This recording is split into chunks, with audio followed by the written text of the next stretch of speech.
Yo, selamat Lebaran Idul Adha bagi kalian yang hari ini udah Lebaran dan yang nunggu besok, ya besok lah Lebarannya kan. Jadi kali ini gua mau ngebahas kabar dari Twitter nih, yang mana Elon Musk itu resmi membatalkan pembeliannya terhadap Twitter senilai 44 miliar dolar ya. Ini sangat ramai dibicarakan 2 bulanan yang lalu ya. Jadi kenapa dia batal beli Twitter? Itu alasannya si Elon Musk ngeklaim kalau di Twitter tuh terlalu banyak bot ya, aktivitas bot gitu.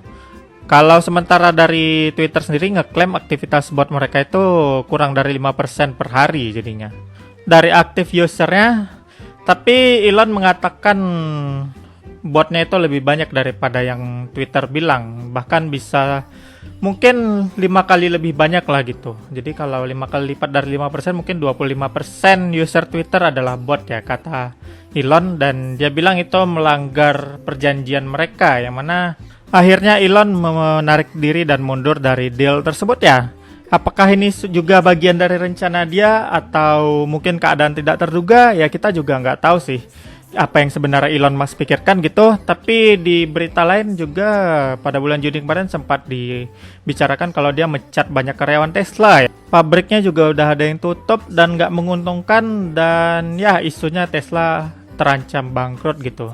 Jadi apakah mungkin Elon hanya butuh uangnya kembali gitu untuk menstabilkan keadaan? Karena memang nggak bisa disalahin juga sih, kondisi ekonomi dunia itu lagi kacau ya kan. Krisis di mana-mana gitu, bahkan di Amerika Serikat itu resesi gitu.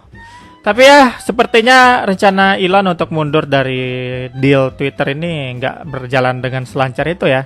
Dikabarkan pihak Twitter itu akan menuntut Elon dan membawanya ke pengadilan perkara pembatalan agreement tersebut. Jadi mereka akan ngebuat dia untuk tetap mematuhi perjanjian tersebut dan tetap ngebeli Twitter lah gitu. Ya agak lucu sih, soalnya gue tadi nemu meme ini di Twitter kan. Pada 2 bulan yang lalu mereka pada protes supaya Elon nggak ngebeli Twitter gitu. Tapi sekarang mereka ingin si Elon tetap ngebeli Twitter gitu. Bahkan sampai ingin ngebawanya ke legal gitu, ke hukum, untuk supaya dia menempati perjanjiannya untuk ngebeli Twitter dan menyelesaikan deal tersebut. Jadi kondisinya ini bakal cukup menarik ya. Apakah pihak Twitter akan tetap memaksa Elon buat ngebeli Twitter walaupun secara paksa gitu, atau ini adalah bagian dari rencana lain dari Elon Musk? Kita nggak tahu ya. Intinya ini masih tetap menarik buat disimak lah perkembangannya. Jadi ya kita nyimak aja lah sebagai netizen yang baik ya kan. Menurut kalian sendiri itu gimana? Apakah kalian punya pendapat mengenai hal ini? Ya silahkan tuliskan di komentar ya. Dan sekian dulu dari gua.